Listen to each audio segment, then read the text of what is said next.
अलंकार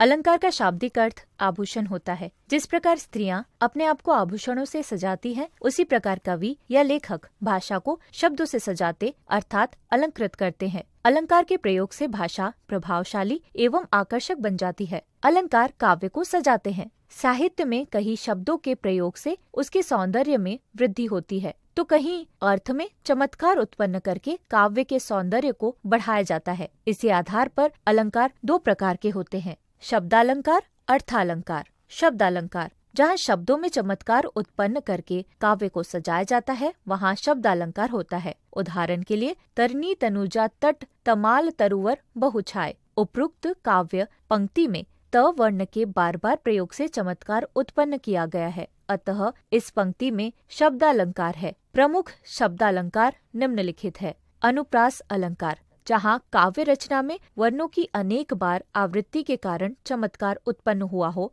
वहाँ अनुप्रास अलंकार होता है। जैसे रघुपति राघव राजा राम, कितने ही कटुतम कांटे।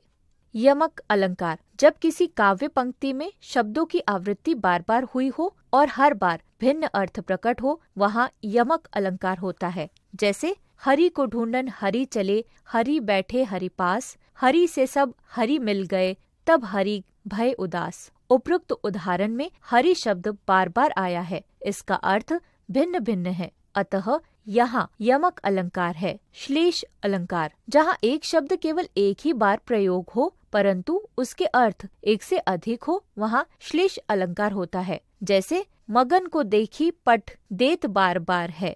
उपरोक्त उदाहरण में पट शब्द के दो अर्थ होने से शब्द में चमत्कार हो गया है, अतः यहाँ श्लेष अलंकार है। अर्थालंकार, जहाँ अर्थ के माध्यम से काव्य के सौंदर्य में वृद्धि या चमत्कार उत्पन्न हो, वहाँ अर्थालंकार होता है।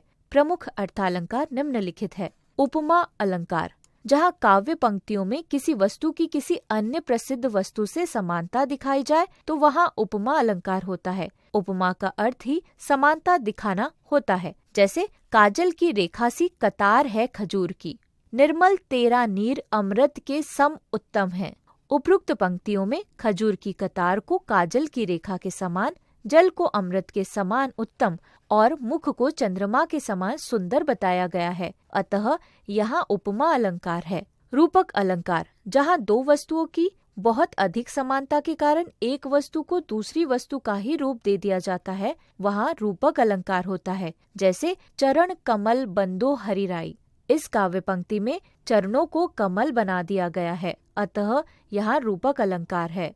अतिशयोक्ति अलंकार, जहाँ किसी वस्तु का वर्णन बढ़ा चढ़ाकर किया जाए, वहाँ अतिशयोक्ति अलंकार होता है। जैसे हनुमान की पूंछ में लगन न पाई आग, लंका सिगरी जल गई, गए निशाचर भाग। देख लो साकेत नगरी है यही, स्वर्ग से मिलने गगन को जा रही। इन पंक्तियों में कवि ने अत्यंत बढ़ा चढ़ाकर वर्णन किया है, अतः यहाँ अतिशयोक्ति अलंकार है।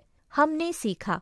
अलंकार के दो प्रकार होते हैं, शब्दालंकार, अर्थालंकार। जहाँ शब्दों में चमत्कार उत्पन्न करके काव्य को सजाया जाता है, वहाँ शब्दालंकार होता है। जहाँ काव्य रचना में वर्णों की अनेक बार आवृत्ति के कारण चमत्कार उत्पन्न हुआ हो, वहाँ अनुप्रास अलंकार होता है। जब किसी काव्य पंक्ति में शब्दों की आवृत्ति बार बार हुई हो और हर बार भिन्न अर्थ प्रकट हो, वहाँ यमक अलंकार होता है। जहाँ एक शब्द केवल एक ही बार प्रयोग हो परंतु उसके अर्थ एक से अधिक हो, वहाँ श्लेष अलंकार होता है। जहाँ अर्थ के माध्यम से काव्य के सौंदर्य में वृद्धि या चमत्कार उत्पन्न हो, वहाँ अर्थालंकार होता है। जहाँ काव्य पंक्तियों में किसी वस्तु की किसी अन्य प्रसिद्ध वस्तु से समानता दिखाई जाए, तो वहाँ उपमा अलंकार होता है। जहाँ दो वस्तुओं की बहुत अधिक समानता के कारण एक वस्तु को दूसरी वस्तु का ही रूप दे दिया जाता है, वहाँ रूपक अलंकार होता है। जहाँ किसी वस्तु का वर्णन बढ़ा चढ़ा कर किया जाए, वहाँ अतिशयोक्ति अलंकार होता है।